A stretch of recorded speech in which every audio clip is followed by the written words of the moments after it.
Welcome to this edition of Where Did the Road Go? This is unique. We've never done this before. So we're doing this in the Metallic Onslaught studio, where I record the Metallic Onslaught. So it's a room covered in music posters with some soundproofing. And I have here Roejen. Hello. And Gwendolyn. Hello. And Gwen, you've been on once. Yes. Yeah, Roejen just keeps coming back. I drove a long way to get here through the icy wilds of Canada. That sucked. Every time I come here, it's an adventure, and it's always Canada.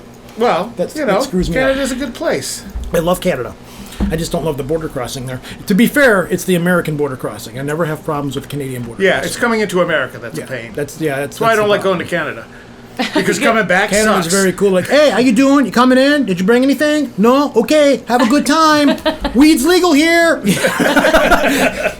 So, I have not gone to Canada since before 9/11 because I got stopped every time I crossed the border. Mm-hmm. Actually, I was going in. I always got stopped. And I just expected I'd pull up and they'd be like, hey, yeah, pull over there. And I'm like, it's the hair, isn't it? Oh, no. Well, I got stopped last time, but I was driving the hybrid, and it's a little tiny car, so they were like, oh, all right, get out of here. Yeah. This time, because I was an idiot and came during a holiday weekend, the wife was like, I want to see Niagara Falls. Okay, we're going to go see Niagara Falls.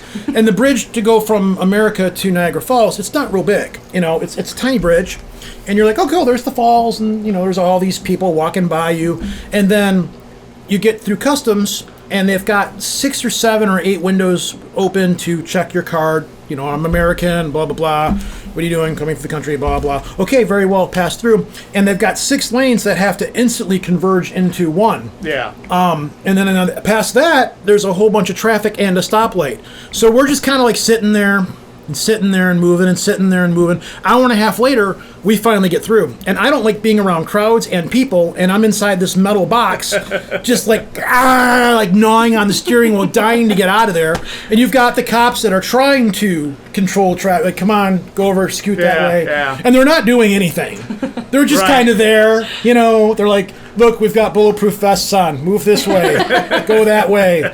Sir, you just steered me into a wall. Yeah, I know. Just go that way. It's cool. You're going to get out of here.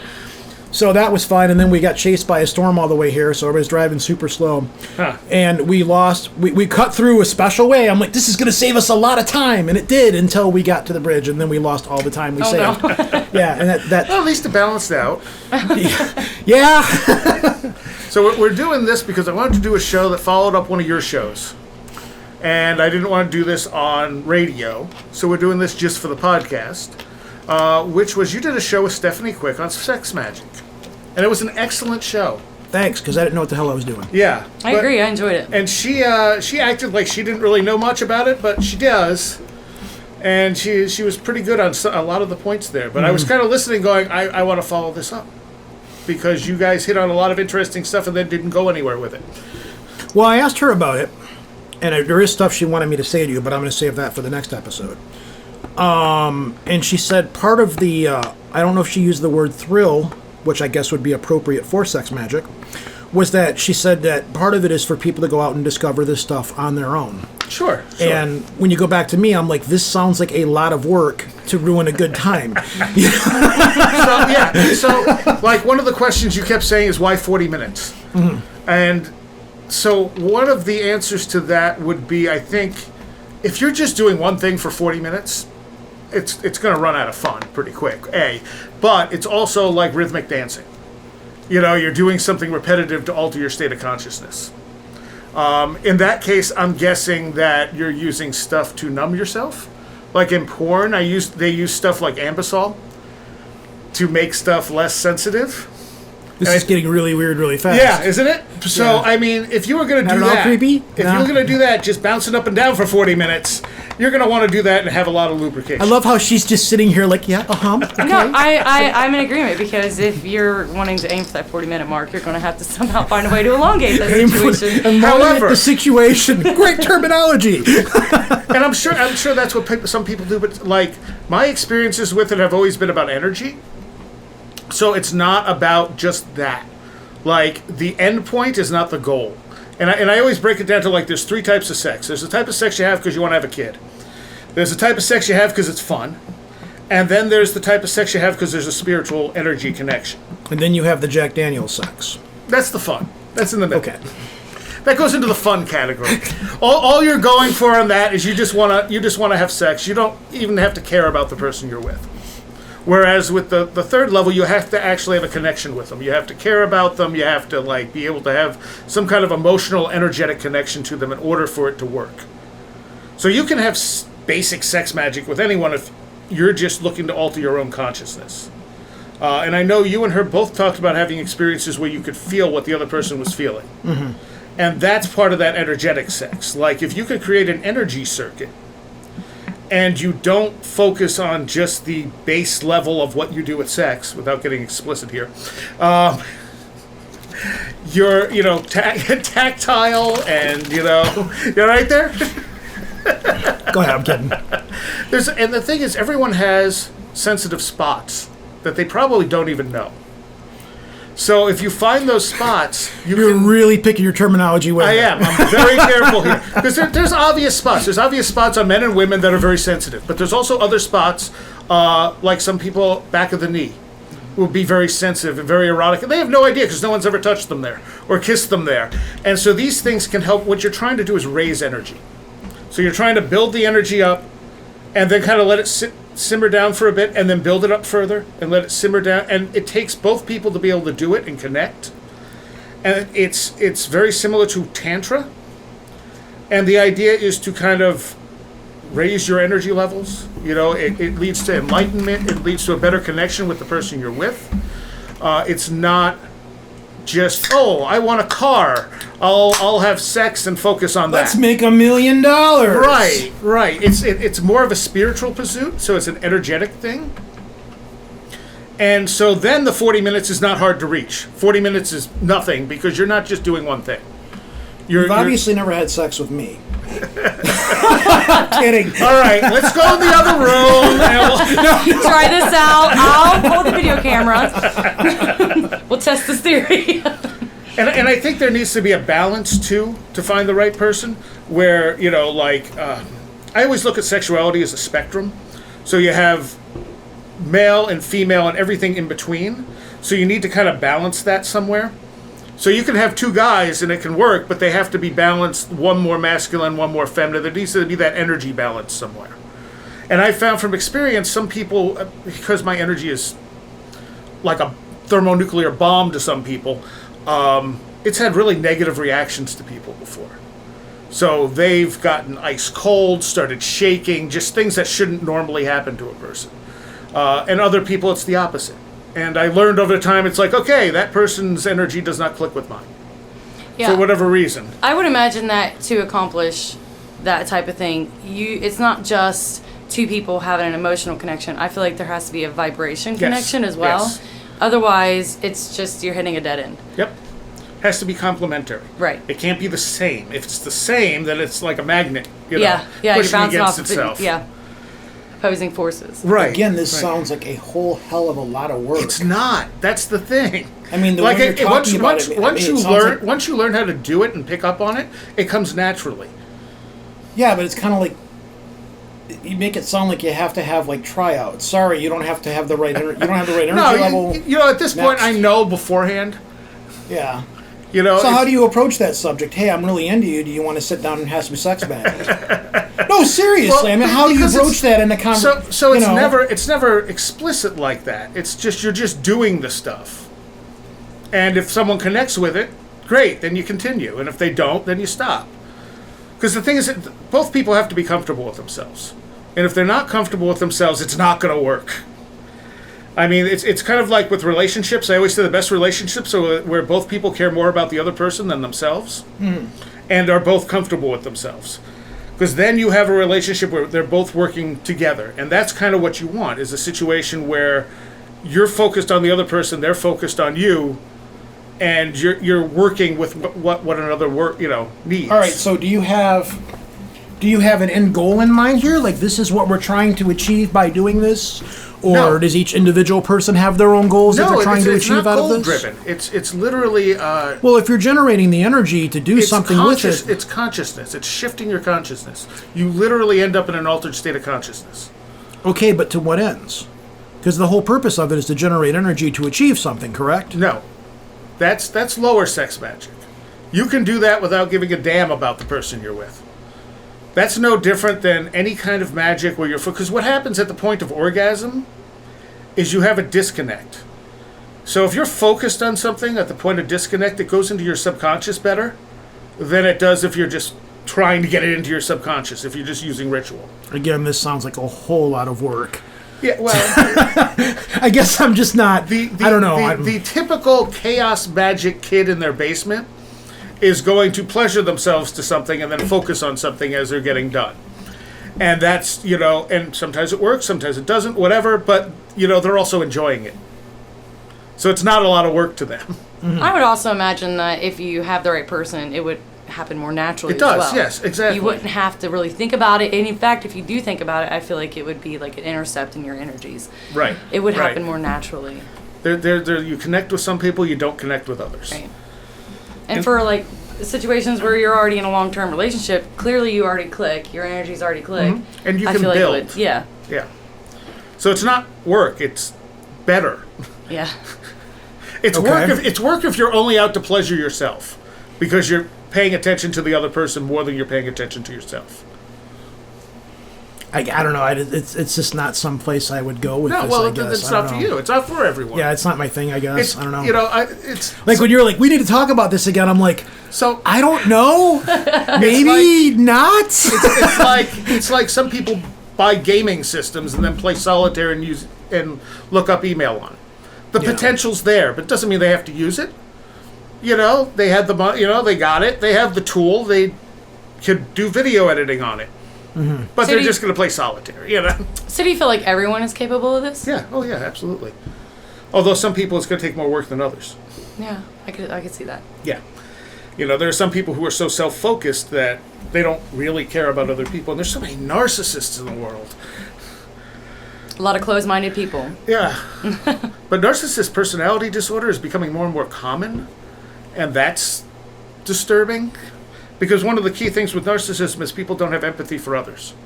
And without that empathy, you're really not truly going to connect with somebody. And that's happening thanks to the digital world. That, and I think just it's culture also all in general. about control, too. Yes. Yeah. It's not so much about you, it's controlling the other person or asserting your dominance over the other person through that control. Exactly. So obviously you're not getting much enlightenment out of that relationship. Yeah. It's probably not about that at that point, though. It has to be give and take. Can't be all one-sided. and I think, too, because I think everything's information.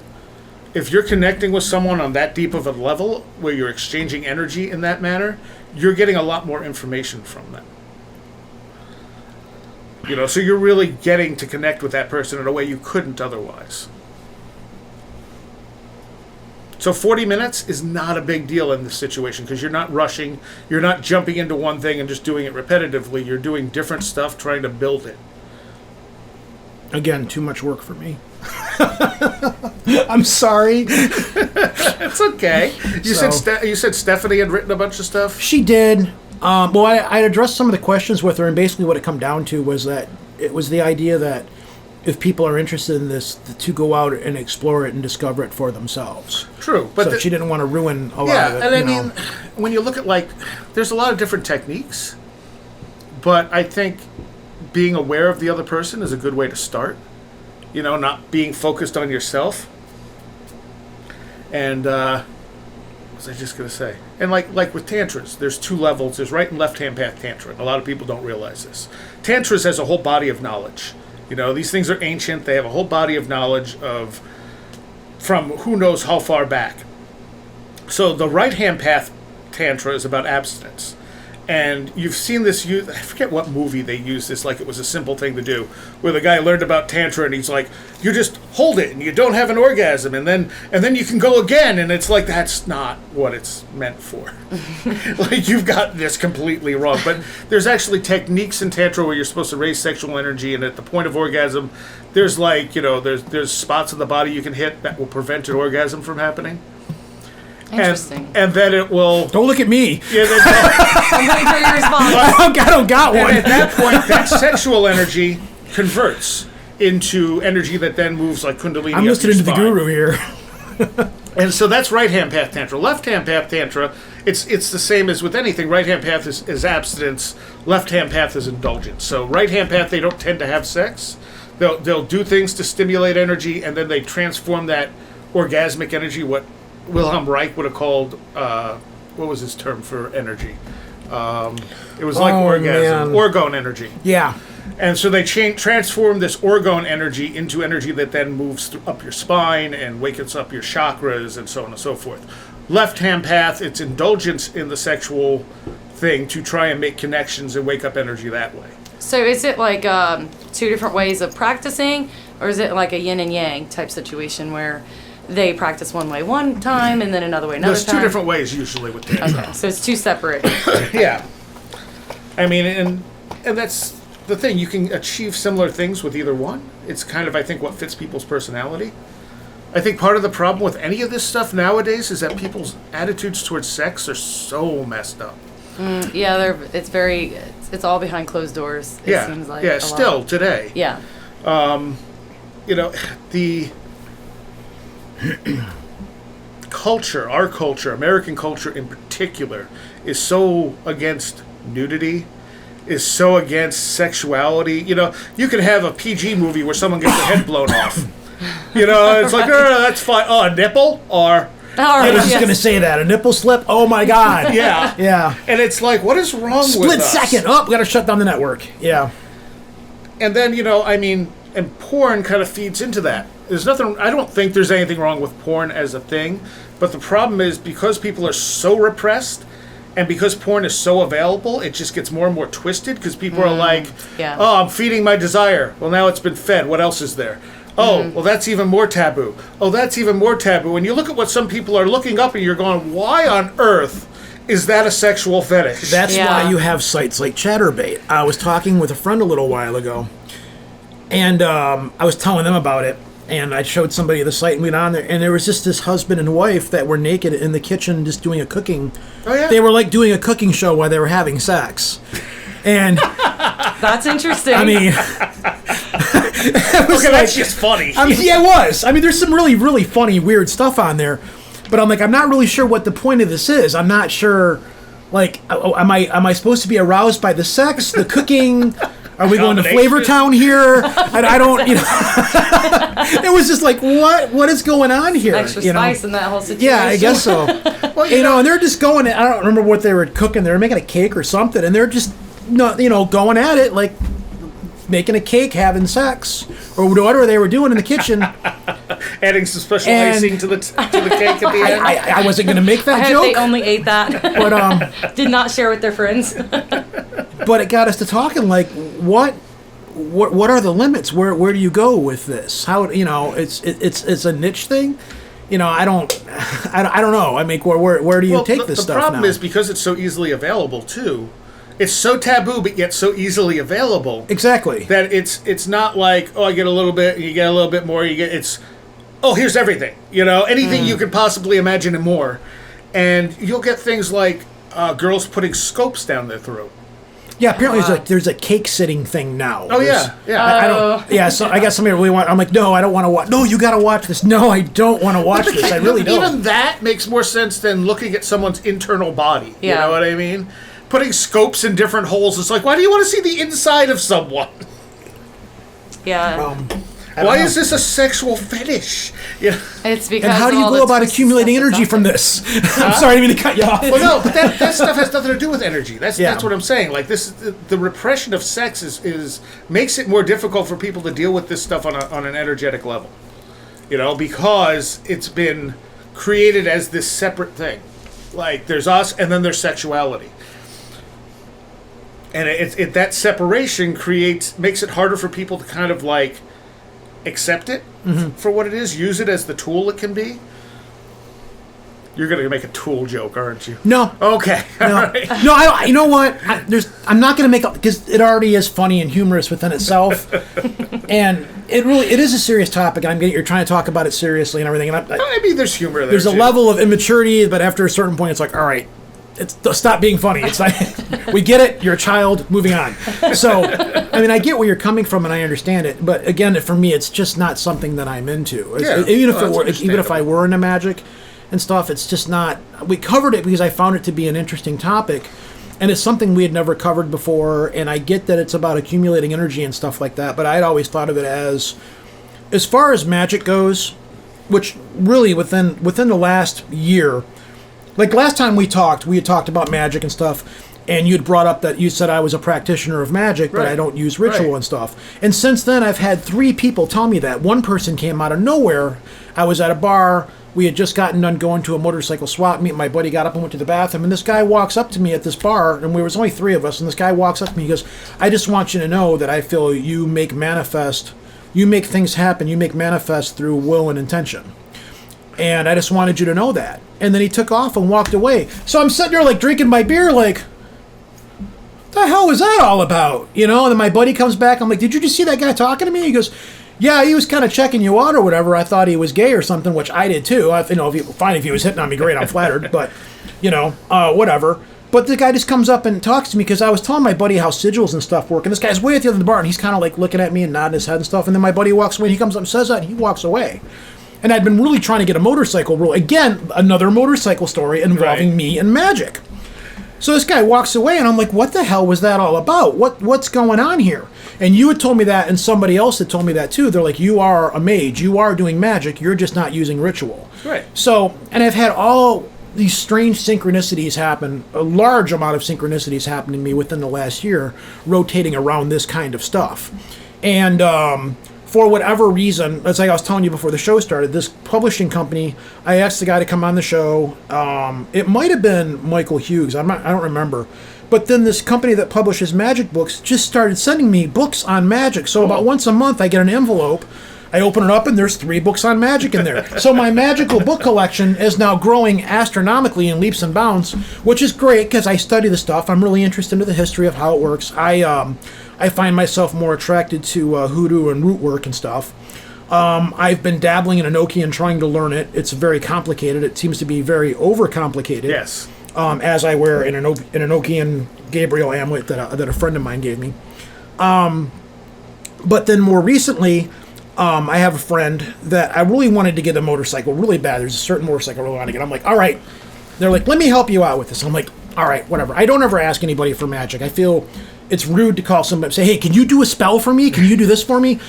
If somebody's going to practice magic, if they offer to help you or they offer to put the energy out to help you, that's fine. But you don't go hunting people down asking them to do magic for you. Right. Some people will argue with me on that. Fine, whatever. Like you don't call somebody up and say, hey, do a spell to make me rich. Do a spell to make somebody fall in love with me. Do a spell to do whatever. Not cool. But they're like, okay, tell me what you want. I'm like, okay, I want this particular motorcycle. I want it in this color. Good luck. Next day I get a phone call from a dealership because I put the list out there. You can go on the internet and say, I'm looking for this particular bike, this price range. If you got it, call me. And people, it's like a car dealership. Yeah, we've got this in stock. Guy calls me up. I think I've got a motorcycle for you. All right, 45 minutes away. Drive down there. I get there. We're looking around the shop. Couldn't find the motorcycle. Then we walk up this one. He goes, yeah, this is it. And the motorcycle was black. It's flat black and flat blue. Which is weird because 2 days before, I was talking to my buddy saying, I'd really like to have a flat blue motorcycle with black trim. There's one right there. So I'm like, you know what? I don't know if I want this one or not or whatever. Turns out that particular motorcycle was the motorcycle that I wanted. Its original color was red, and I wanted it in red. So it was the motorcycle, but it was no longer red. It was in the color that I actually wanted. Long story short, I ended up getting that motorcycle. It goes far deeper. It gets far weirder. It had to do with financing, me raging at the universe and shoving my fist into the air and getting mad because things just weren't working properly. But somehow or another, it all fell into place, and it happened very quickly that I ended up getting this particular motorcycle that I wanted out of the blue, out of nowhere, and things just worked into place for it to happen. And even my wife was like, what the hell's going on here? How did this, what's going on? You know, she was really weirded out about it, and I love it. It's exactly the bike that I wanted. I got it. I love it. And all kinds of weird synchronicities have been falling into place, like me going places that have happened like within 24 hours. I want to go there.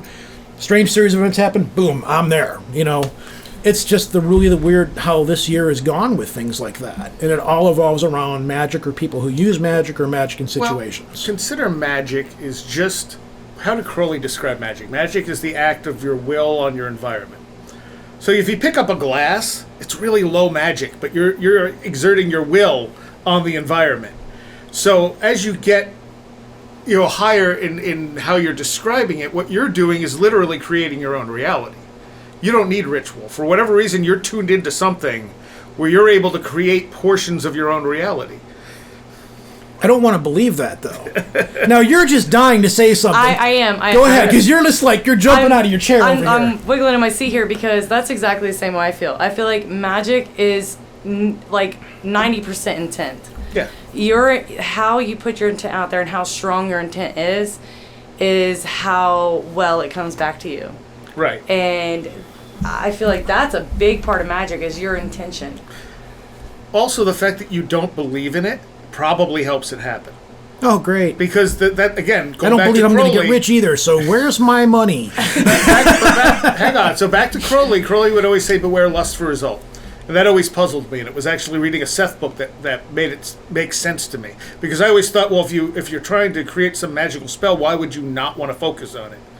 And Seth would say, well, the unconscious, or the subconscious is where everything happens from. So that language is symbolic. Your subconscious works in the language of symbols. So you do this magical ritual. I mean, Seth never talked about magic, but basically what he's saying, when you're doing a magical ritual and then you just kind of forget about it, it drops into the subconscious that then takes that and manifests it. But at the same time, you can't just make everything you want happen.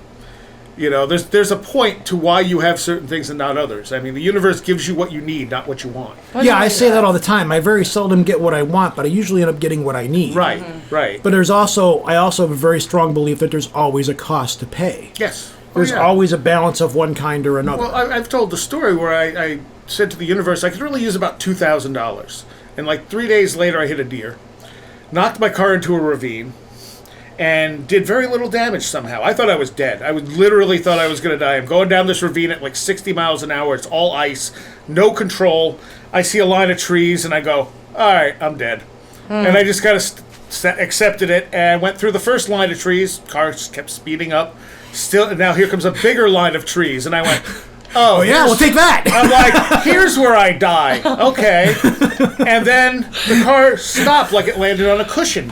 And I'm sitting in the car going, why am I not dead? All right? And I got out of the car. You're going to get $1 million. I got out of the car, and I sunk almost halfway up my shin into muck. Oh, no. And I went, cool. All right. And I got up, and I looked, and here's this tree line, and my car hit the only spot on the tree line with an opening, and it was exactly the size of my car. So I was like, okay. So I called my mechanic. He came out with his tow truck. Barely got it out because it was so far down and stuck in the muck. Pulls it out, brings it to a shop, and the insurance company calls me and goes, we're going to total the car. And I said, why? It's not, it has like a bent tie rod, and like the deer literally stuck its head in front of the car and took out the light and hit the fender. I'm like, it needs a headlight, a fender, and a tie rod. And they're like, well, the hood's scratched up and this and that. We're just going to total it and give you the money.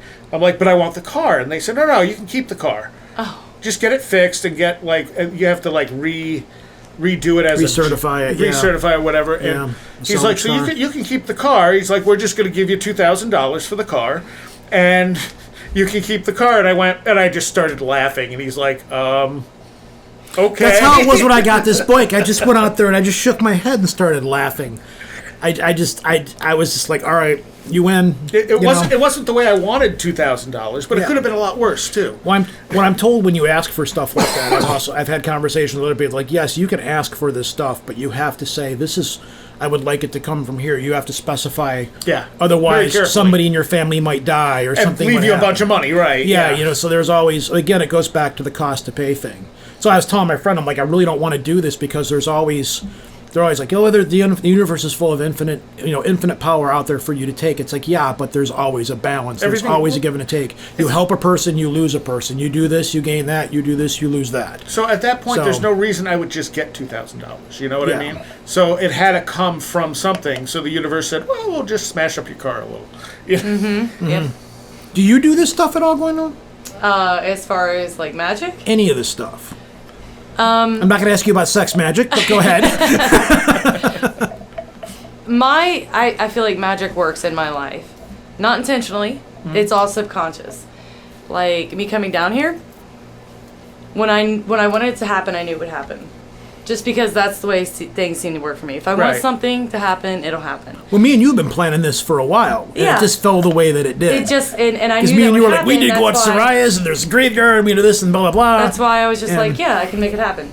Totally make it happen. And it just does. That's the way it works for me. But there's been moments where my car door locked on its own. My keys were in the car. And I was really upset. And I tried everything I could to wedge the door open, to get it unlocked. I couldn't do it. So I said, okay, you know what? I knew I just had to stop, calm down, and just hope it opened.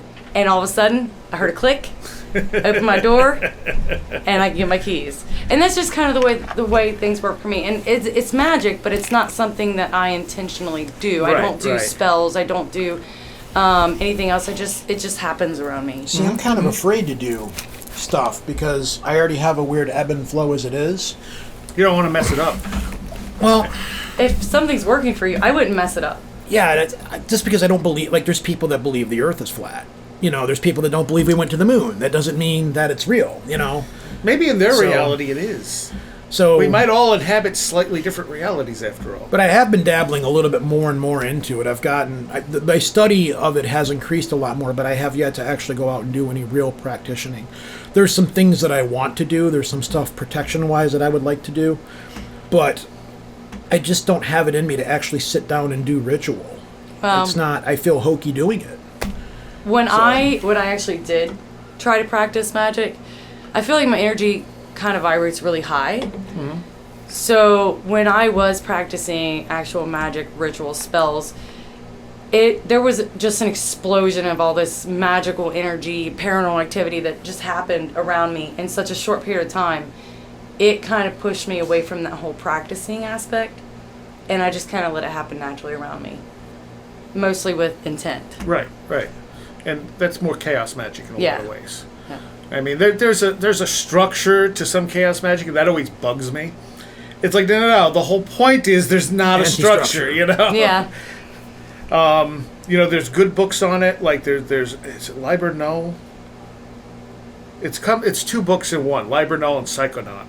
And one of them I really liked, and the other I didn't. I think Liber Null I liked, and Psychonaut I didn't. And it's funny because I found Psychonaut because it's the name of a Fields of the Nephilim song. And I was like, wait, it's a book? And then I got the book, and I read, you know, one volume I liked, and the other one I was like, this is too structured, you know? Yeah, then it kind of loses the chaos aspect. Yeah. Chaos magic draws me more and more. I really like hoodoo and root work and things like that. Like, Enochian magic is really cool to read. I like the symbology of it. The symbols are cool. Mm-hmm. But it's like, it's a language you got to learn. It's really deep and really like, whereas like chaos magic, it's like, all right, this is cool. It's all fairly straightforward, fairly simple. Just, you know, shoot from the hip and go. Yeah. You know, and whereas like hoodoo, I like the tradition in hoodoo and root work a lot. I'm really into the history and stuff behind it. If I were to practice it, though, I would probably end up doing like a combination of chaos and hoodoo along those lines. Sure. Or something like that. Because that's what appeals to you, and that's what you got to go with. Like Ren, you know, the whole ritual aspect of it appeals to Ren. That's why he does that. The ritual aspect makes me feel silly, so I tend to avoid that. Yeah, it's the same thing with me. I'm not a ritual guy at all. Plus, I just don't have the time to be doing. I don't have the time or the place or any of that kind of stuff to be doing this stuff. I don't mind doing silly stuff on camera, as is evidenced by my other radio shows. However, doing silly stuff by myself is kind of like, I just feel That's silly. the best time to do it. No one's ever going to see you. No. If you're going to do silly stuff, so you're an exhibitionist. That's like if I'm going to fall and get hurt, it should be on camera. It's got to be worth something, have to you know? it. The ECW of the magical world. Seriah. You come charging out, you've got your belt on, you know, it's got some Enochian symbol on it for a demon or something, you know. But I do feel that way, though. Like, we were filming a movie at one point, and I was going to rush this guy and flip off his porch. Like, he was going to move at the last minute, I was going to flip off his porch. Somehow I just don't see you flipping. Oh, I can flip now. You want to flip? I'll flip right now. I'll totally flip. You want a toe? I'll get you a toe. But, like somersault flip or back flip? This was, I was going to jump at him and hit kind of like just below my waist against the railing. And my thought is, as I go over, I'm going to grab the other side of the floor. Like an assisted butterfly kick. Sort of. I was just going to Yeah. somersault over the railing, but I thought the base of the floor of it went out further. So I was going to grab it to gauge myself, and we weren't filming. And I ran and I dove and I hit it, and there was nothing on the other side. And I flew and landed full force in his yard. And he goes, "That looked amazing." And I'm like, "Yep, I don't think my body will let me do that again, though." Oh, that's good stuff. And I'm like, from now on, we are taping everything. Yes. Because if one of us gets hurt, it should at least go for something. We need you it know? for evidence, at least. It's like, hey, look at us. We're stupid. You know? Yeah, you have a hard time sitting in your backyard doing some kind of ritualistic thing on your own by yourself. Right, exactly. Because nobody's seeing it to get anything out of it. Exactly. I mean, I do stuff in the backyard. What did you think of the backyard, Gwen? Oh, the backyard. It has a very intense vibe. There's like a vibration all around you. And it's almost like there's an invisible circle. Yep. And then as soon as you leave that circle, that vibration kind of just stops. And everything's nice and peaceful. Yeah. Yeah. Your kitchen has the same feeling.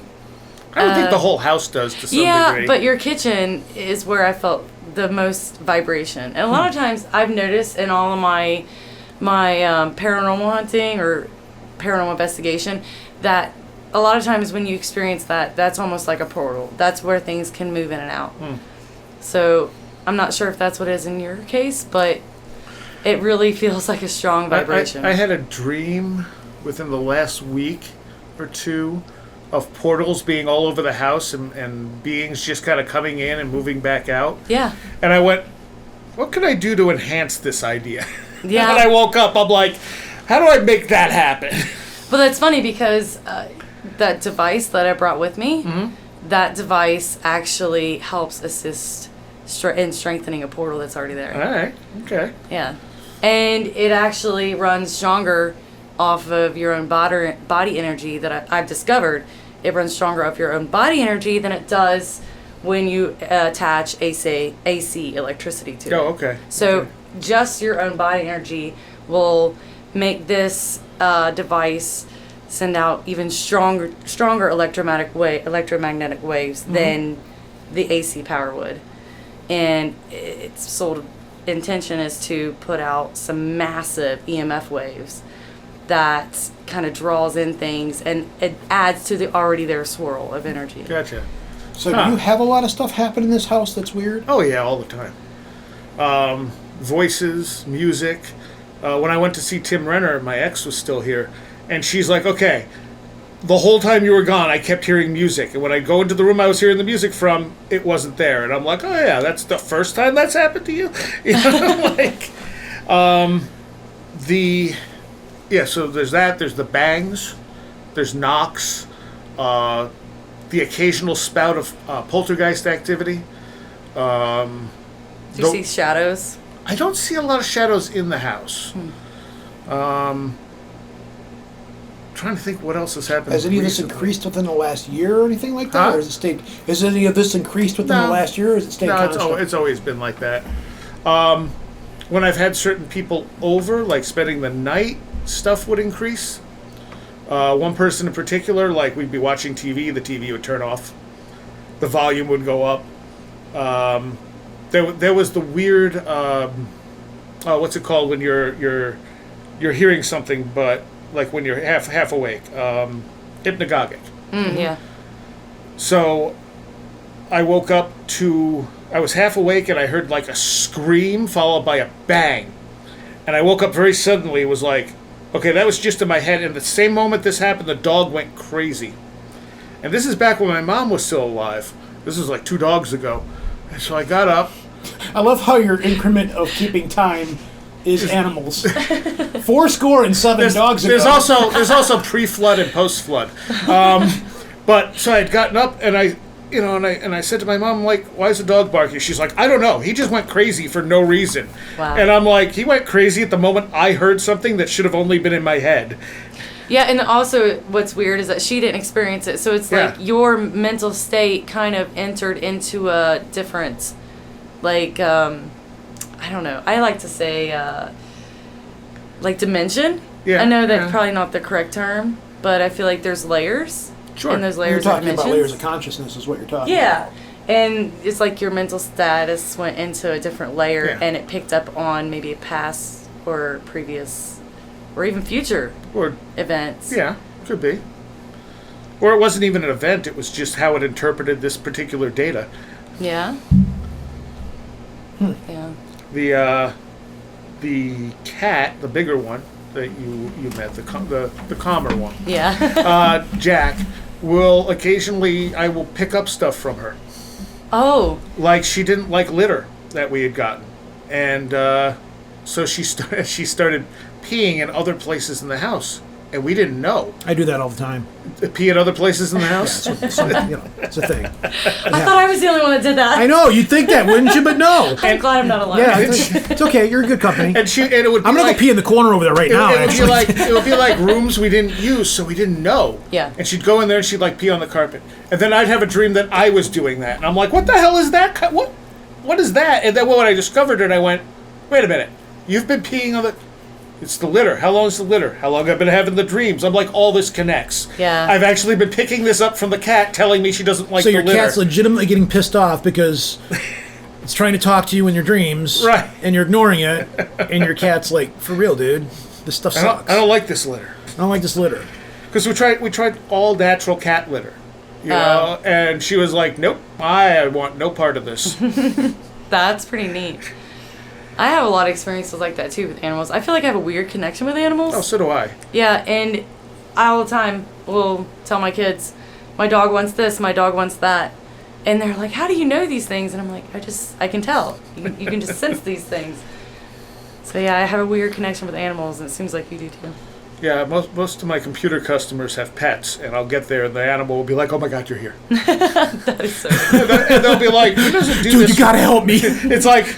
The dog food sucks. Talk to him for me, man. Talk to him. They'll be all over me, and Well, the problem is you're using Windows 10 and your dog hates your dog food. And the customer will be like, so he doesn't do this to anyone else. I don't know what this is. Yeah, I had experience similar to that very recently. I have that all the time, but very recently I had an experience where I walked into a shop owner's shop, and they had a dog behind the counter. The dog went nuts. And I walked up and I'm like, oh, hello. And I just touched its head, and I started petting it, and it put its head in my hand. And her eyes got really wide, and I could tell that this was not something that was normal. And so I slowly pulled my hand away because it made me nervous because I could tell her vibe. And I said, is there something wrong? And she said, yeah, my dog hates everybody. I was like, oh, well. So your what dog did you likes me. do? Where are you streaming this live? Okay, I found It's it. just on my Facebook page. I figured on my actual Facebook page itself. I should probably not let that play with volume. Yeah, because then now you're going to have a vortex. Weird, a loop going. And then the vortexes you already have in the house will then in turn react with the vortex that you're creating with your phone. And then we will have the guy who owns Facebook coming through and telling us that we have to stop. On a purely spiritual level, of course. And somewhere involved will be Sex Magick. And peeing in the corner. So what a combination. Where we left off with that, though, is like the emergence of porn being such a prominent part of our culture. Oh, we're back to that again. Because I was going somewhere with it. The thing with Sex Magick is it's more sensual if you're using energy and stuff like that, whereas what most people perceive is more sexual and more separated, and none of that gives you the sense of what you would be doing with energetic sex or sex magic or anything like that. And that's what so many people are learning from at this point. With the porn. Yeah. Right. I could agree with that. And whereas I don't think porn is bad overall, because it is so repressed in our society, and weirdly enough, it drives our society's technology, which I don't think most people understand. Yeah. I mean, VHS was the winner because porn adopted VHS. The same with Blu-ray. Streaming video. Movies started with porn. I mean, it's the thing that people will always look to for innovation because they're going to find it. Mm-hmm. They're the ones driven to make the money, and they know the audience is always going to be out there. And part of that's because of how repressed our culture is. You know, it's like, this is not okay. So everyone's like, well, I'll just look on it on the side then. What's funny is you've got sites like Pornhub and YouPorn that actually run metrics, and you can tell, like, I think when the last eclipse happened, like, they could tell how many people were looking at the eclipse because their numbers dipped. Yeah. And you could tell when snowstorms and stuff came through because the numbers goes up because people have nothing else to do, so they log into porn. Or when elections are happening, they're actually getting to a point where they can metric and gauge things by the amount of people that tune in and watch porn. Yep. You know, because they can metric it down to what people are watching, when they're watching, where, and like the southern states, the big Bible Belt states, are the biggest ones. Well, sure, because for all of of the this repression. stuff. Yeah, you know, and so they can metric this all down, and still it's something that's like, no, don't talk about that. Just you know, it's one of those things. And you figure the big Bible Belt states are the places where they don't want to teach sex ed. Mm-hmm. They don't want to, they don't. Well, we just won't tell them about it. We'll teach them abstinence, and of course, they have the highest teen pregnancy rates because they don't know. They're going to do it. You know, get it through your head. This is going to happen, but teach them how to do it safely and responsibly. Mm-hmm. Well, then people get a twisted idea of this is what it's like. This is what it is. Yeah. And it's like, no, that's not what it is. That's my biggest problem, is that people do get that twisted sense, and there's something lost. Like you were saying, there's just so much that's lost in the porn world versus when you have a real human being person that you're able to connect with on a deeper level. And with porn, it's not about connecting on a deep level. Yeah. It's just about let's have fun. Yeah. Let's do this crazy thing. Let's do that crazy thing. Yeah. And people watch and go, I want to do that crazy thing. But they don't think of it as anything but that performance. And I truly believe that a lot of people might be closet porn watchers. You know, like they certainly. don't. A lot of people don't. I never watched porn in the closet. Porn with I'm always out in my office or whatever. A lot of people don't watch porn with their partner. My closet's real small, and I'm a big guy, and it's really uncomfortable when you try to stretch you your can't legs. get a computer in there, and it's just not. No, you need a bigger closet. That's all. Yeah. That's definitely a no-go with me. I can assure you that's not happening on my end of the deal. You're small, maybe, and it's fine if that's what you got to do. Yeah. But the point is, our culture I'm such a jackass. Doesn't lend. It doesn't lend. That's why we love you. It doesn't lend to the culture of like Sex Magick and Tantra and stuff like that. They're very, very different things, and most people only see that porn side of things. Mm. But what if it evolves into that? What if you have a separate off branch of people just doing that? Well, that's fine, but what I'm saying is our culture doesn't lead toward that sort of energetic sex. Mm-hmm. You know, it holds sex as a separate thing that's separate from the rest of our lives, and that's very taboo, and it's just, this is all it is.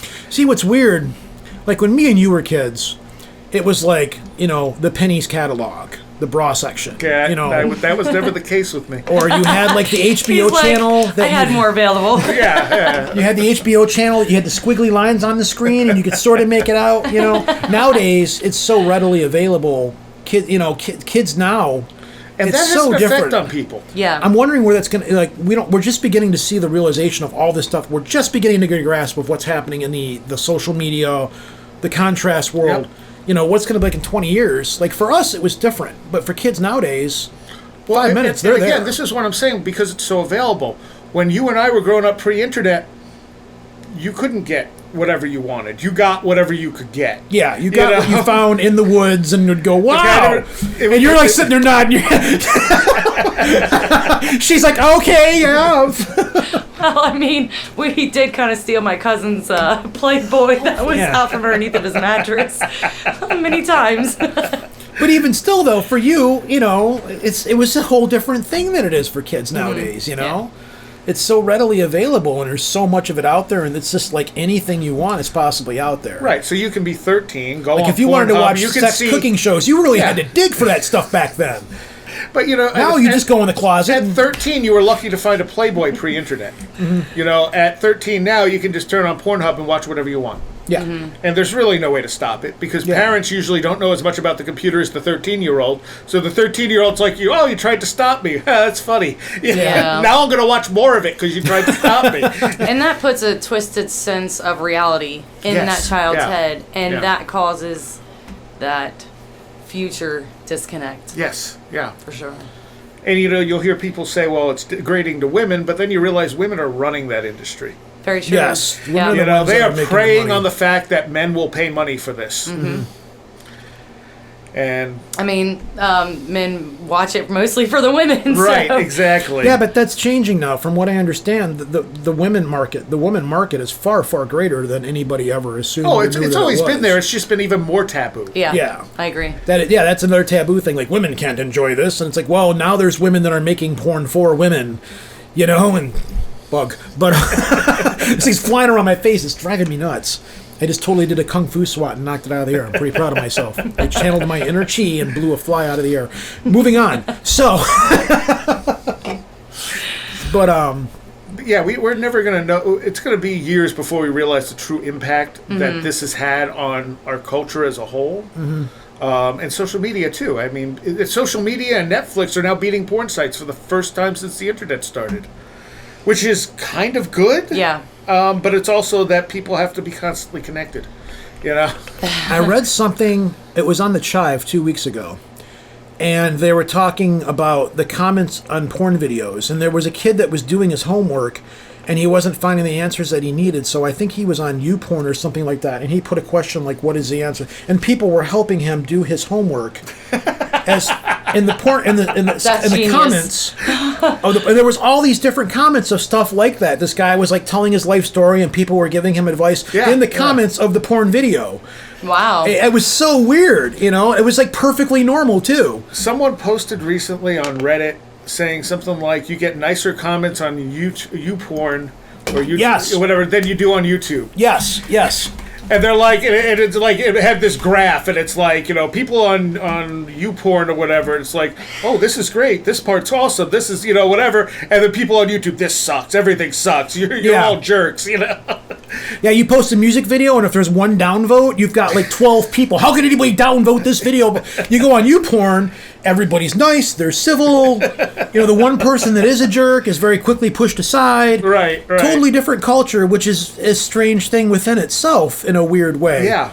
Because, like, if I'm going there, I'm not going there to be social. But some people are. Apparently so. That's, you know, I'm waiting for, like, a porn social media thing. That'll be the next big social media. It probably already exists. Yeah, I'm sure it does.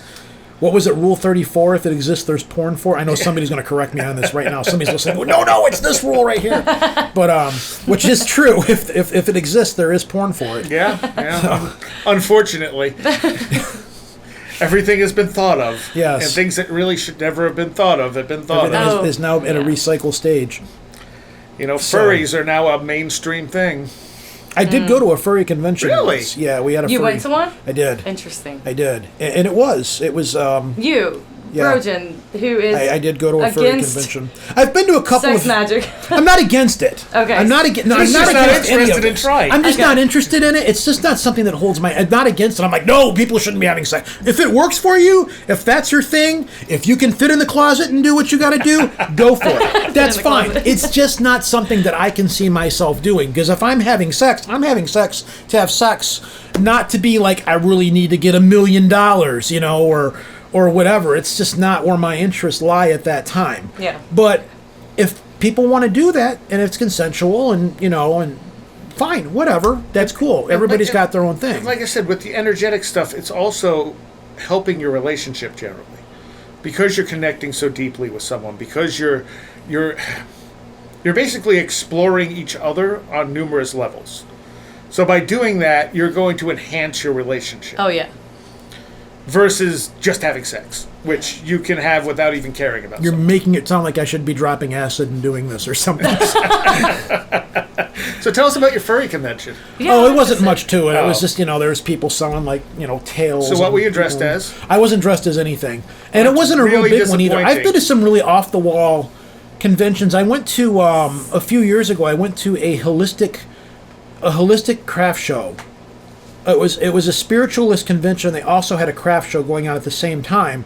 So you would have a table of people selling, like, lotions and things like that. And then there was a woman that was selling pot holders that would take you to the fifth level of vibration or some. I remember you talking about Yeah, this. some nutty stuff like that. And because I walked by, and every one of these, when you go to these things, everybody's got like a bowl of candy on their table.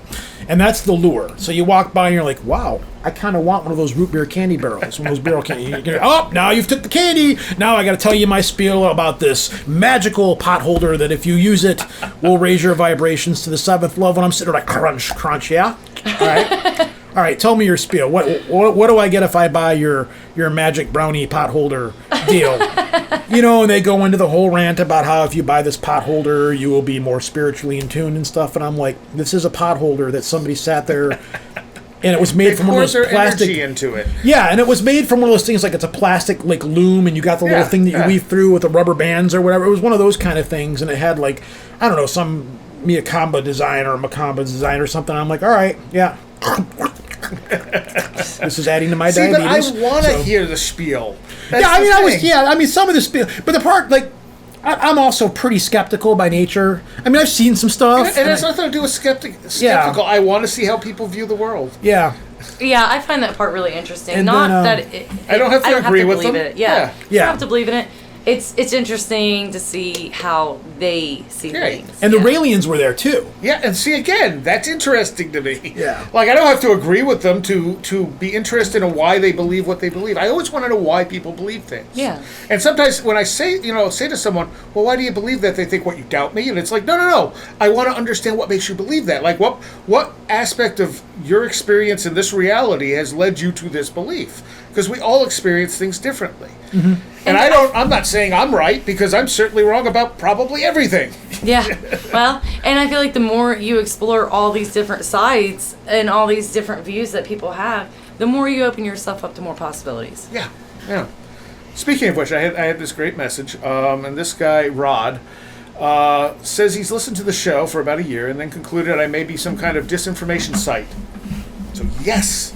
And it seems that he's not the only one who thinks that way. All right, cool. He won't explain why, but he wants me to mitigate this by publishing my real name and a signed sworn affidavit that I'm not sponsored to disseminate false information. Because that will definitely prove that you're not Absolutely. lying. One of the Snake brothers goes, so he wants you to dox yourself on your own site?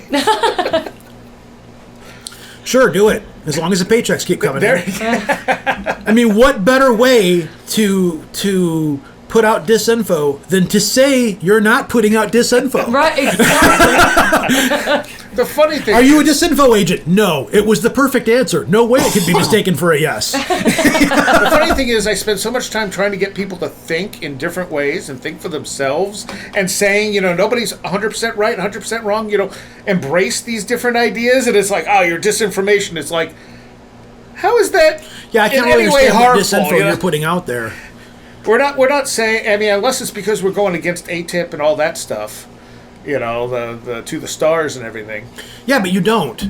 You don't spend a lot of time. We've done a few shows about why they're probably disinfo. On the whole grand scale of the things you do and you talk about, you really don't spend a whole lot of time putting your energy onto that stuff. That stuff. Yeah. I mean, it's kind of tongue-in-cheek. It's fun to talk about, but then you're like, I've got better stuff to talk about. It has to be addressed because it's so prevalent right now. Yeah, exactly. There's no way to ignore it and pretend it's not there. Yeah. But if anything's disinfo, that's it. Yeah. I think it's the nature. If you're into this stuff and you have a podcast and you talk about the strange and the esoteric and the weird, at some point you're going to be blamed on it. It's like I was telling you guys before the show outside, there's a page on Facebook that I secretly run. And very frequently, I get emails and messages all the time that are asking, I would like to join the Illuminati. I know you're a member. I'm like, this isn't the Illuminati. I'm just posting esoteric information on this website. Oh, I get it. Okay, this is one of the steps that I have to go through. I'm like, no, you're legitimately an idiot. This is not a step. Yeah, just say yes. Yeah, you know what? I want to, but I don't have it in me. The poor guy's just probably so I'm just gonna desperate to start be doing involved that. in something. Like what was Robert Anton Wilson. Yeah. He was like, his big thing is, you want to be a member of the boom, you're now a member of the Illuminati. Yeah. I mean, he did that to Adam Gorightly. He made him a high priest or something like that to the Illuminati. That's what I should just start doing. I should be like, okay, fine, you're now a bishop of the Illuminati. Go forth, spread the word, Everybody is the Illuminati. Everybody, be the Illuminati. If you want to be then be the Illuminati. Be the person that goes out and spreads the disinfo. Be anonymous. Be the person that does that. Don't join an organization. Be the organization. Yeah. See, and I love practical jokes. But practical jokes are only funny if you have a punchline somewhere where you tell the person, Yeah. hey, by the way, yeah, that was my sound guy. I put him through a table for this, actually. We had a band coming all the way out from I don't Niagara ever want to work Falls. for you. Huh? I don't ever want to work for you. Ever. But this is what he did. Like he tries to do practical jokes, but he forgets the end part. So he had gone to Montreal, and we had a band the following week in studio who was coming from Niagara Falls. So being as They got stuck in customs for 2 hours. No, they were from this side. But it's a long trip, as you know. Uh-huh. And here they are playing at 1 o'clock in the morning in Ithaca. So they said, we're just going to get a hotel. So they had a hotel room. They were ready to come out and play. And my sound guy goes, I'm stuck in Canada. Not at all surprised. And I'm like, why are you stuck in Canada? He's like, I don't know, but I got to get all this stuff cleared up, and I'm not going to make the show on Saturday. He was joking. He never told me he was joking. So I was in panic mode, trying to find someone else to run sound, trying to see if the band could reschedule, and they're going, we can't. We got hotel rooms. We can't get, No. And they're like, and so then he's like, and I'm like, are you sure you can't make it? He's like, what? Oh, no, I was joking. I'm hack. And I'm like, uh-huh. So he came out here one day for the Metallic Onslaught, and I'm like, hey, there's a table out back. He's like, I'm going through it, aren't I? Oh, you even made him walk the plank, didn't you? Pretty much, yeah. That's amazing. It's a beautiful video, and everyone who knew him was it's a just... video. It's a beautiful video. course. It was Of course it's awesome. a The video. sun was shining. And everyone who knows him went, oh, yeah, he deserved that. Yes. Wow. Nice little repeat of him going through the table. Did you set music to it? No, they didn't need to. He made nice Amazing. noises It's just a gift. with him screaming. I don't know how we got into that conversation. Oh, practical jokes. Yes. So, Well, actually, can't because you're a disinfo agent. right. But no, right. seriously, if So- you could forward my application, I'd really appreciate Yeah, it no because I problem. need some money. The thing is, I like practical jokes, and I think it's extremely healthy to laugh. I think that the universe itself has a freaking sense of humor, and it's like you can either choose to be the butt of its jokes, or you can be like, okay, that's funny.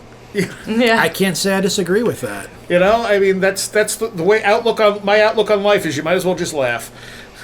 There have been I'm many becoming- moments where yeah. all I could do was just laugh. It's like, this is terrible. All right, what's I'm next? fine. Nothing's wrong. The house is burning down. Everything's good. I'm okay. Like when we were flooded. I mean, that was almost a year ago now. And I'm looking at the basement. It's filled up to the ceiling. I'm like, this is terrible. All right, well. Huh.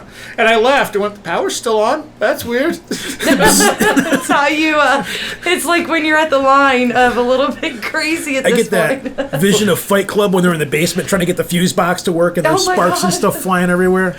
Hey, the fire department shows up to empty the basement, and I'm going, so circuit box is down there and it's still on.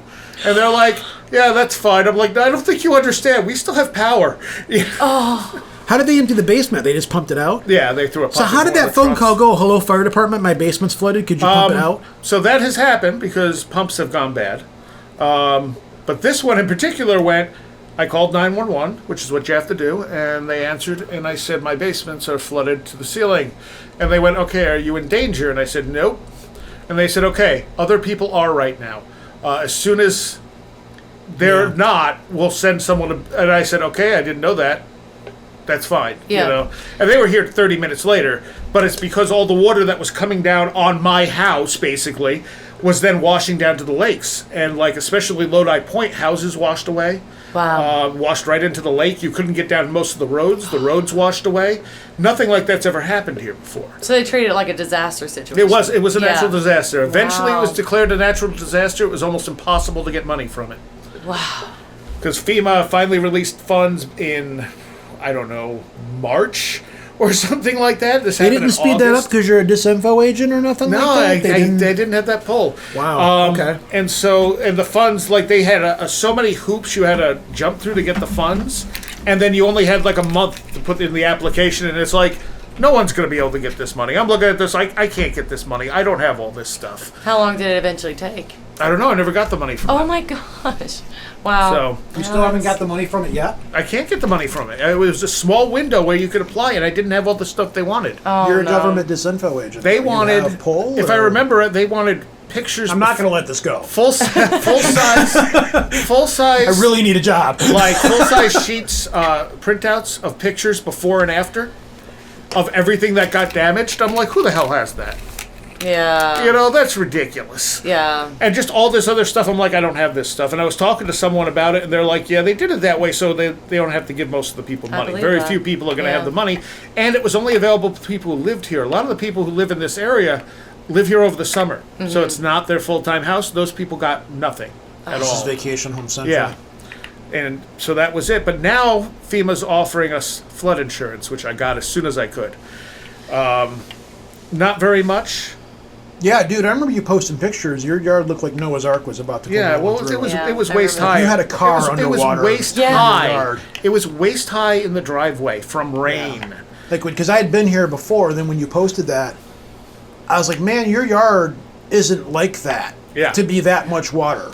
The And it was rough. when the So, power I'm just went kidding, out, 'cause I've been sitting too long. the power went out at the end of May. While it was coming down torrentially outside, and it started to flood the basement again because I didn't have. By the way, thank you, Eric. I didn't have a battery at the time.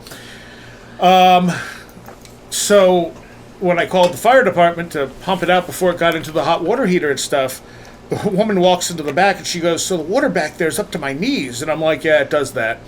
And then the other guy's like, "It's okay. It's draining into that stream on the far side of the property." I'm like, "No, that's just my yard." And he's like, "Oh, well, it's a stream That's a beautiful now." river you have there, sir. No, that's not a river. That's my driveway, sir. So it kind of collects between the house and the shop, and then it like goes around the house and finally out to the road. And when it comes down heavy, it looks like there's just a stream there. Is what it looks like. Wow. And it is washed away so much it's starting to create a ditch. And I'm like, that's probably not bad. That's probably, yeah, it'll be like a natural ditch line.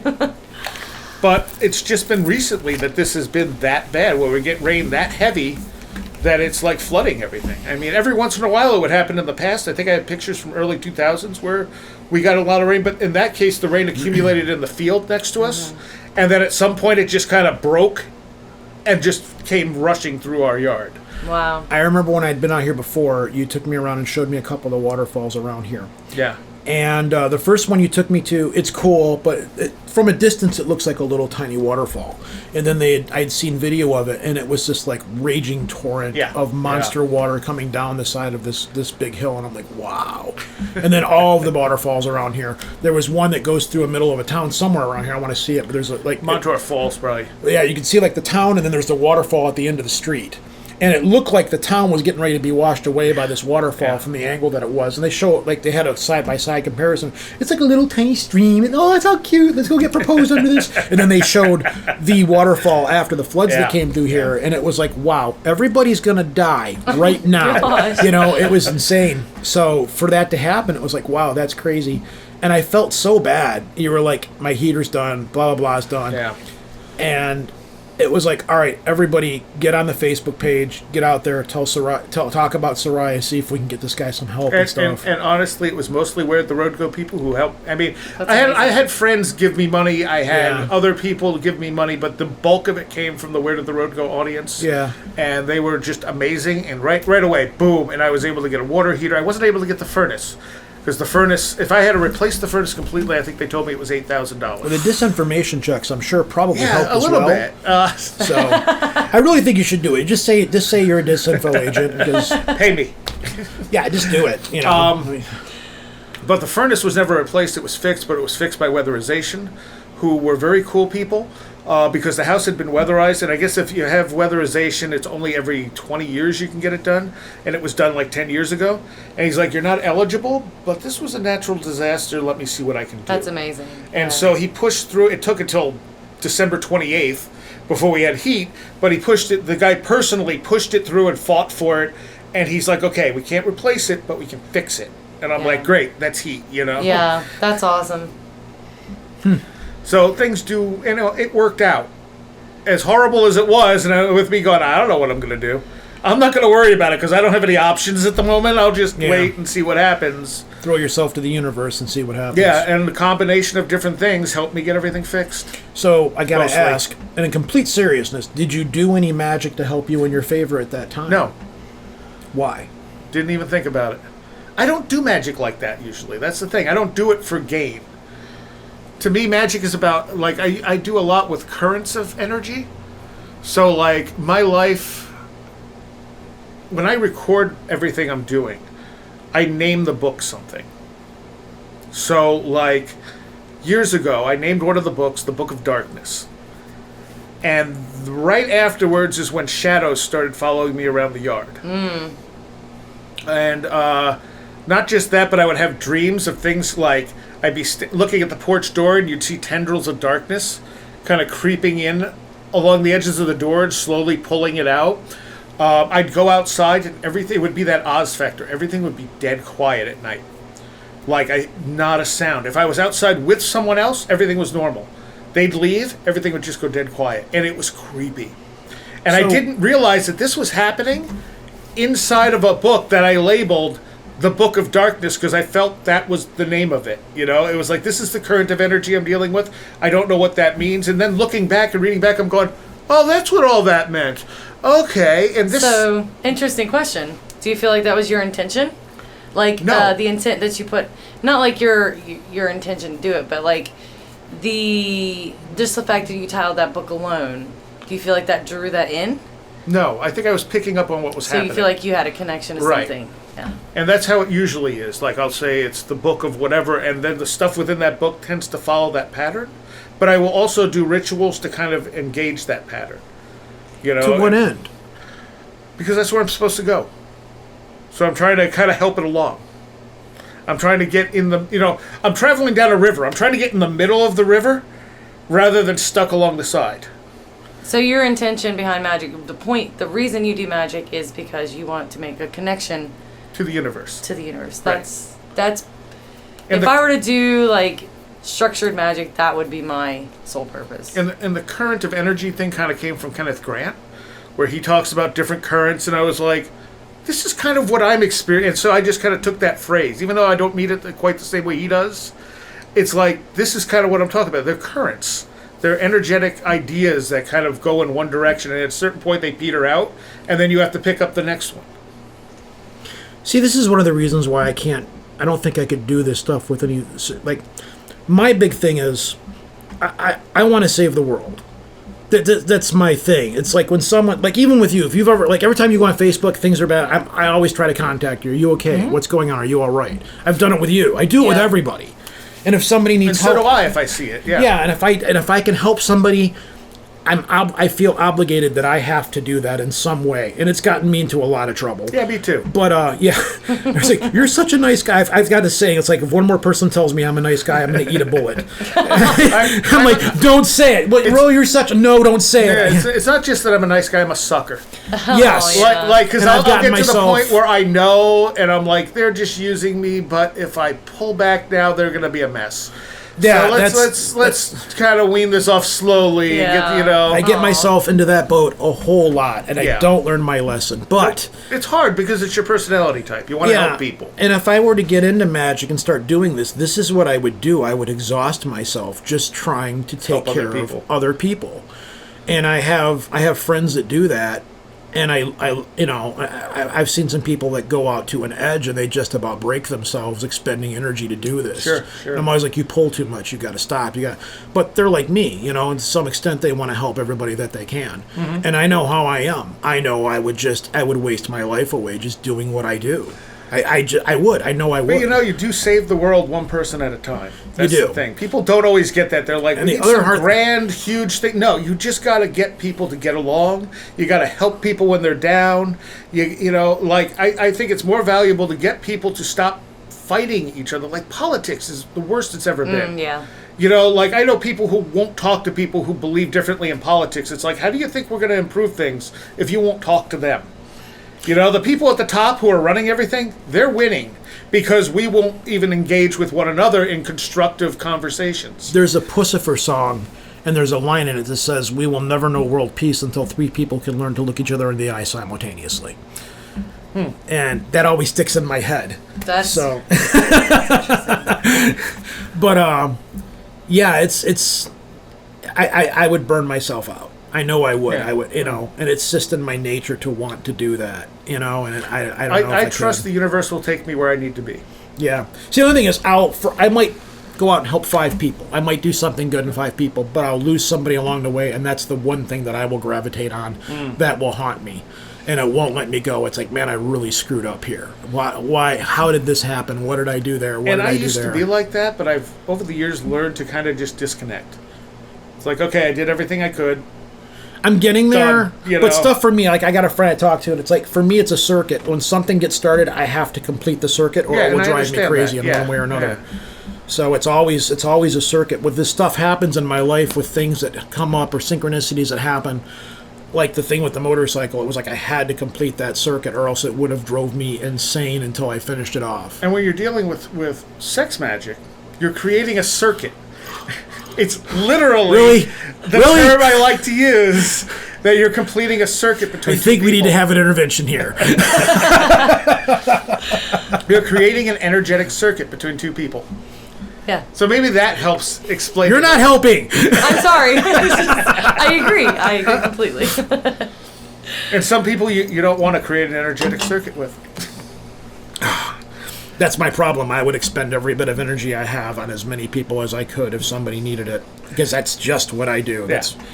I'm guilty of, I want to save the world. I want to save as many people as I can, however I can. 1 person at a time if I have to. And it's just draining. So the other thing with magic in general, though, if you're using magic to get to know yourself better, the more you know yourself, the better you are at helping other people. Because the worst thing you have is people who don't know themselves trying to fix everyone else. And then their own issues get kind of caught up into the mess. Yes. And so, that could be me as well. So the further the more enlightened you are to your own I'm not saying it is, but it is. But it might not be. the better you know yourself, the more enlightened you are to who you really are, the better and more pure you can make your motivations of what you're doing, and the better you can help people, give them the right advice, rather than trying to push them down a particular path. Because sometimes it seems like, oh, this person just needs to do that. But unless they come to that conclusion, it's probably not going to help them long term. And that's the hardest thing, is learning to let go, because some people, it's their path. They're going to walk. You can try to hold their hand down it. You can try to steer them, and you can get caught up in a lot of stuff, but eventually you have to let go. And people are going to... The thing is, you can tell someone something 1,000 times. It's Why are you grinning? Huh? Why is she grinning? I'm agreeing.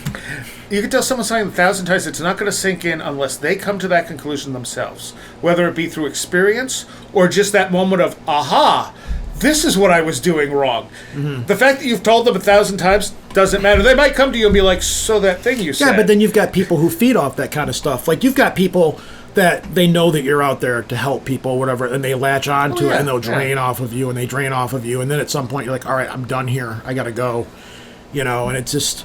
And I've had people who I was helping where they said, this is happening. I'm like, okay, what do you want to do about it? And they're like, I don't know. Tell me what to do. And I'm like, I'm not going to do that. Exactly. It's like, if I tell you what to do, you didn't solve this problem. You're just listening to me. And if it goes badly, you're going to blame me. But by the same token, if you've got somebody who's going to go out there and they're going to fight, they're going to put one foot in the other, and they're going to keep on going, it's like, all right, I'll be here. Yeah. Just keep going. It is, until you say don't do this anymore. Right. So... It goes along with what he was saying. A lot of times the best thing you can do is just be there to support. Yep. Yep. I mean, you can't change people. And this is another one we were talking about relationships earlier. I've seen this so many times. I know it's not true of everyone, but you get girls who go, well, I like this guy. I can mold him into what I want. And then you get the guy who goes... Try again. Incorrect answer. And then you get the guy who goes, I like this girl. I'll pretend to be what she wants. Oh, yeah. And so when those two... that situation. and the problem is, at a certain point, the guy goes, well, I've gotten what I've wanted. I'm not going to pretend anymore. And the girl goes, you've changed. And it's like, you watch this unfold, and you're like, no, you got... Never mind. Yeah. Yep. Because you really can't... Most people don't change. Some do. The majority of people on this planet don't change in any major way. Some people change constantly. The things that change people are very dramatic experiences, especially things like near-death experiences and things like that, but really deep experiences will change people. Other than that, willpower sometimes, like I've known people who were at one point in their lives bad people, and they said, I don't want to be that person anymore. And they have since then corrected their path, and they're not bad people anymore. But that leaning there is still there. Like, I met someone who I'm good friends with now, and my vibe from him was like, this is not a good guy. And then I got to know him, and I said, he seems like a good guy. I got nothing to base this on. And one day he started telling me about his past and all the stuff he did and all the horrible stuff that happened to him. And he's like, I don't want to be that person anymore, so I'm not. And I went, that's the vibe I was getting. There was the you're a bad person, but it's not gelling with who you are now. But it's almost like I feel like some people are naturally good, some people are naturally bad. Huh? I was talking to her. Go ahead. Oh, I think some people have a natural instinct toward good. Some people have a natural instinct toward bad or just being selfish. Mm-hmm. And it's their choice whether they give into that or go against it, you know? Yeah. See, I go through this, I call it a Doctor Who complex, where every so many years I kind of go through this weird, like, metamorphosis in my life where I push things aside and I do new things, and I push things aside. It drives my wife insane. That sounds like me. It drives my wife nuts. You know, and I'm going through a phase of that right now, kind of, and it's kind of just embracing it or what have you. But there's always still a core of me of what I am and stuff. Yeah. For a big majority of my life, when I got married, I did what I had to do to raise the kids and stuff like that. Now that I'm older, the kids are growing out of the house and stuff. I'm kind of beginning to go more back to what I was when I was younger, just in things that I do in my life. It's kind of like you can dye your hair blonde, but eventually your roots are going to come back in. Sure. You're going to come back then as whatever you are. You know, and you can either fight that, or you can roll with it, or you can try to move along with it, or what have you. Yeah. So, and when these things happen. And when I say some people are good and bad naturally, I think a lot of that has to do with environment that they're raised in. Mm-hmm. You know, because it comes down to selfishness. And you'll hear people say there's no such thing as altruism. Well, that's bull. There is altruism out there. It's rare. Most people at least have something in the back of their mind when they're doing nice things for people, but that's not everyone. And I think the people who believe there's no such thing as altruism have just never experienced it. Mm-hmm. But you have people who, if they're raised where they have no one to rely on, they have to fight to survive, they're going to seem like that bad person because they're selfish. Survival instinct. Right, but it's also because they're acting selfish, but they're acting selfish because they had to act selfish. Yeah. They had no choice. They wouldn't have survived if they didn't. Whereas someone who comes from like a very supportive environment, has lived their life in a supportive environment, might come across as a good person because they've never needed to be selfish. They've always had what they needed. See, it's the exact opposite for me. I was raised in an environment. My mom did a lot of drugs. We were very liminal. We moved all the time. We had a lot of things where I was constantly changing. Magician. I guess so. I knew you were going to say that. I knew it was going to come out of your mouth. God, I knew that. This isn't fun anymore. You're psychic too. This isn't fun anymore. Yeah, let's not talk about that. But if I kind of feel like I'm filling a hole in my life. Like I have to do what I do because it wasn't there when I was growing up. Exactly. And some people are like that. And because of the things that have happened to me and the things that experienced in my life, I have to do something with that to put it to use in some way or another of some kind. And there are people who live in very loving environments who are selfish because they don't know anything else. Right. Exactly. Yeah. They've never needed anything. Why does that person need something, you know? Mm-hmm. But I think environment, how you're raised, and probably a genetic make up for this, how much someone is selfish towards altruism, again, kind of on a scale, you know? And some people lean toward the selfish side, and some people toward the altruistic side. If you get too far into the selfish side, that's when you get to the narcissist level. Yeah. Mm-hmm. And narcissists are a whole different level unto themselves. Yeah. And, you know, narcissist personality disorder comes from severe insecurity. It's weird when you think about that because they act like very confident and so on and so forth, but the reality is they are probably the most insecure person in the room. That's my kryptonite. Like narcissists? That's my thing. Like I can't be around people like that. I just can't do it. The people that are self-absorbed and that only about themselves. I cannot be around. But narcissists don't necessarily act like that. That's the thing. So I have to But still, on a subconscious level, everything is going to that degree, to one level or another. It's there. Yeah, but you have to be able to pick up on it, though. I've realized. Yeah, but you know how it is. I know how you are. I know how you. I can tell just how you feel with people. Yeah. You pick it up. Yeah. It's there. So the thing with narcissists is I've dealt with 4 narcissists in my life that I'm aware of. It's entirely possible I've known others, but never on a level where I would have recognized this. And I always look back and said, God, they're like sociopaths. And they are. Yeah, to a certain But extent, yes. at a certain point, I started studying the narcissist personality disorder, and like I said, it's a spectrum thing. So if you look at a list, most people will have a couple things on that list, but it doesn't make them narcissists. Right. The narcissism comes from a complete lack of empathy, but if you look into some of this stuff, narcissists do what's called love bombing. So they'll meet someone, and they want everyone to like them. They'll meet someone, and they will be the most perfect person for them. They will just literally love bomb them. And the person will be like, they're the most wonderful person in the world. And once they got them, then they start manipulating and gaslighting and and they're like, look what I could do to Don't this leave person. me. I have to keep you in the sidelines. I have to be able to control you, but don't leave me. Right, and at the point where the person starts going, I think I'm done with this, they love bomb them again. And they're usually very charismatic. So they're like, oh, this is what I liked about this person. And the whole time, they never cared about them. Yeah. And it's one of the things I'm finding that people have a hard time dealing with is that realization that after they break up with a narcissist, that narcissist never actually cared about them. If you look on Quora, there's so many people talking about this where they're like, I was fooling myself thinking, well, maybe this was real or maybe What's this funny was is when real. you get two people that are like that hook up together, and then they kind of get into this weird... Yeah. And you kind of sit back and you look and you go, what the hell are you doing? Why am I involved in this? There's also I'm going to leave and go get a beer now. Bye. There's also terminology, like narcissists usually have like followers. They'll have a couple of people around them who will just worship them.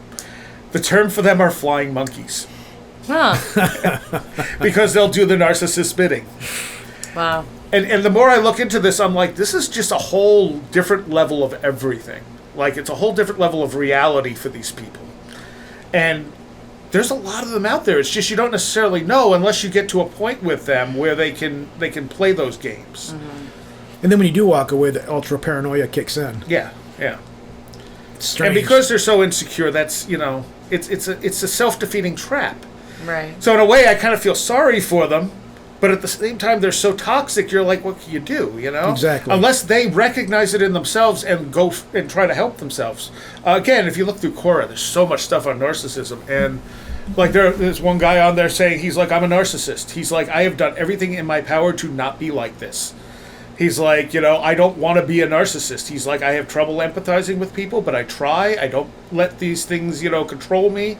And it's like, okay, good. Now if we can just get other people like that, Yeah. But they have to want to do it. And again, this is one of those things you can't change someone. They have to want to change. Yeah. How long are you going to keep this going for, just out of curiosity? We could stop now if you want. No, we don't have to. As just we wanted to go hit that graveyard. Yeah, all right. So we'll close it here. I don't know if you want to do editing or what have you. I'm not editing.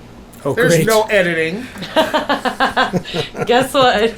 Now, what's funny Everything's is, going in. because we're doing another show after this, so I was just going to tie into that. Are you going to release them in the chronological order, or are you going to release them out of order? Why are you running your finger across your lips like that in a weird, creepy way? Nobody can see what I'm talking or about it's right something now. that I just tend to do.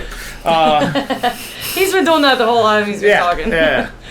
It's kind of like the devil horns, and then, just Yeah, kind you're of... talking on a phone right now. People are listening right now have no idea what the hell It's we're a talking habit about. I got into from the last exit, because I'd be leaning forward and I'd put my hand on my thing, but I can't do that because if I put my hand on my chin, it's blocking my chin from moving when I'm talking. Mm-hmm.